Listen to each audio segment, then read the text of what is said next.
Quan he entrat a casa, l'olor de sopa de Nadal m'ha perfumat sencera.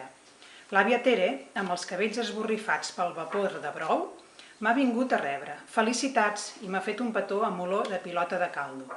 Cada any demano menjar sopa de Nadal pel meu aniversari i cada any em diuen el mateix. No pot ser, és estiu, fa massa calor. La veritat és que hem acabat galtavermells i suats com pollastres, però la sopa era tan bona. Hola, avui us volia parlar d'una obra infantil, es titula La llista d'aniversari i és de l'autora Ana Manso, publicat a la col·lecció Vaixell de Vapor a la sèrie de primers lectors. Aquesta obra és una obra que ha escrit, com he dit abans, Ana Manso, que és guionista, però que també és autora de literatura infantil i juvenil, i que últimament ha escrit una sèrie pensada per a noies adolescents que es diu Una noia normal, i on la protagonista pensa a buscar feina per poder tocar el dos de casa seva.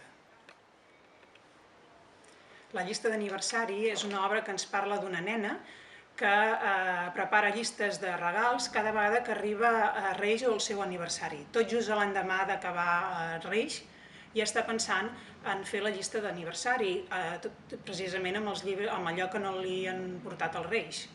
Però aquest any els pares li han dit que a casa ja no hi cap res més i que ha de fer una llista de regals que no siguin coses tangibles, sinó coses intangibles.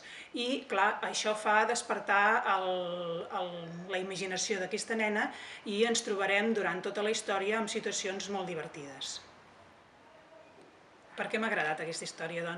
Aquesta història ens parla una miqueta de la maduració psicològica del nen, perquè una mica ens ensenya que tot allò que demanem moltes vegades no és possible i hi ha algun dels regals que no li és concedit, i a més també ens ensenya que allò material no és el més important de la vida, sinó les petites satisfaccions personals. En tot aquest context psicològic s'hi suma el llenguatge senzill que utilitza l'autora i unes il·lustracions molt escaients pel que és el text, que són de Gabriel Salvador.